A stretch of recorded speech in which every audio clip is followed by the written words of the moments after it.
यहाँ peoples democratic party का पार्लिमानी board बैठा है, तो हमने कुछ डिसीजन लिए हैं जो आने वाले लोकसभा इलेक्शंस हैं, उसमें हमारा जो उम्मीदवार हैं हमारे, उनमें अनंतनाग साउथ से मैं पहला नाम लेना चाहूँगा जो हमारी कैंडिडेट होगा अनंतनाग राजौरी सीट से। हमने गुजारिश की है और वो गुजारिश एक्सेप्ट भी हुई है। हम अनंतनाग राजौरी सीट से अपने सदर महबूबा मुफ्ती को इलेक्शन लड़ाना चाहते हैं।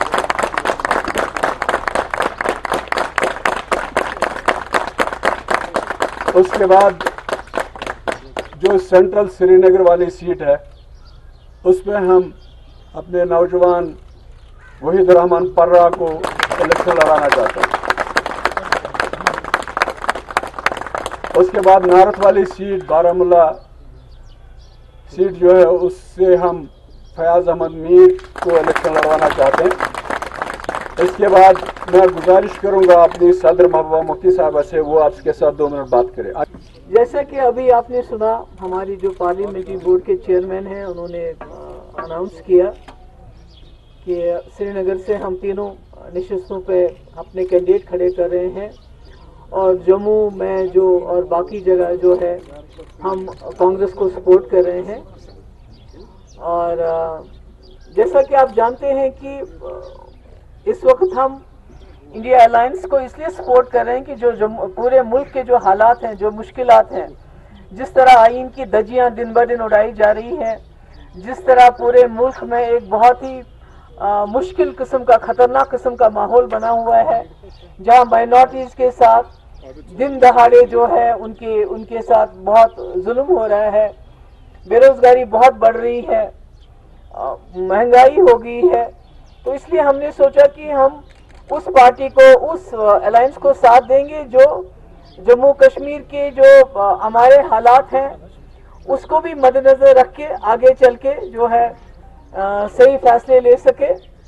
तो यहाँ भी हमने कोशिश की थी, जैसा कि आप सब लोग जानते हैं, मेरी दिली ख्वाहिश थी कि हम यहाँ मिलजुल के चलें, और इसके लिए मैंने पहले से अनथक कोशिश की। जैसे मैंने पहले भी कहा कि बॉम्बे में भी मैंने यही कहा कि हमारे जो फैसला जो जम्मू कश्मीर की सीट्स का होगा वो फारूक साहब करेंगे, और हमें उनके फैसले से गिला नहीं है कि वो तीनों सीटें लड़ना चाहते हैं, हमें उससे गिला नहीं। मुझे गिला ये है कि उन्होंने हमें पूछना भी गवारा नहीं समझा, हमारी राय लेना भी गवारा नहीं समझा, और बजाय इसके कि हमें बुला के अपनी जगह ये फैसला सुनाते, पब्लिकली इसको अनाउंस किया, जिसकी वजह से हमारे लिए कोई रास्ता नहीं बचा। क्योंकि हमारा वर्कर बहुत ही ज़्यादा मायूस और डिमोरलाइज हो गया जब उसको ये बताया गया कि तुम्हारी पीडीपी की जमा ख़त्म हो गई है, इसका कहीं नामो निशान नहीं है।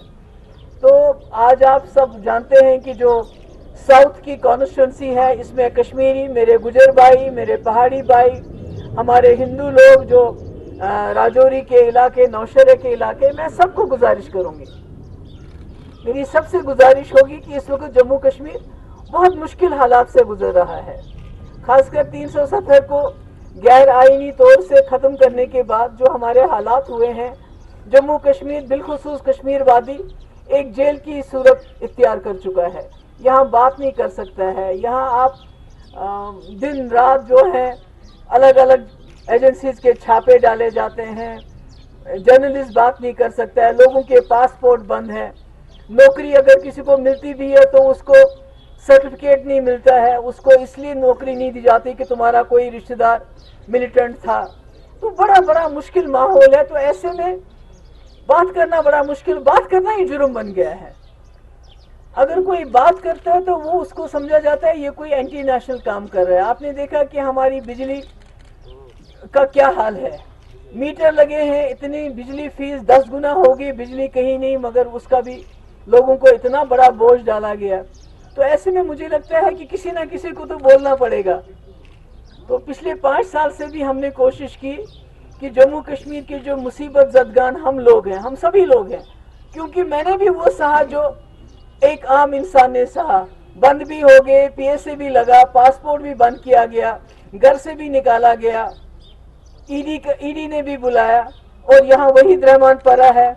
मेरे ख्याल में अगर कश्मीरी नौजवान को देखना हो कि उसने क्या क्या सहा, खासकर 2019 के बाद, तो मुझे लगता है वहीद रहमान परा से कोई बड़ी बेहतर मिसाल नहीं हो सकती है।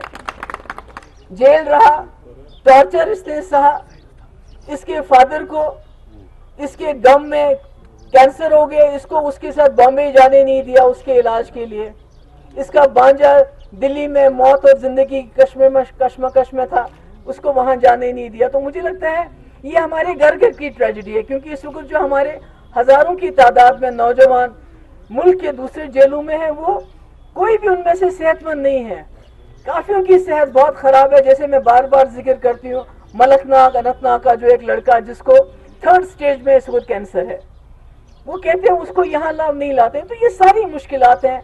हमारे फयाज मीर साहब हैं जो हमारे राज्यसभा मेंबर थे, किसी वजह से जो मैंने इनको ये कहा था कि आप जब 2019 में 370 खत्म किया गया तो आपको इस्तीफा देना है, तो इन्होंने इस्तीफा नहीं दिया, तो मैंने उनको पार्टी से तब खारिज कर दिया था।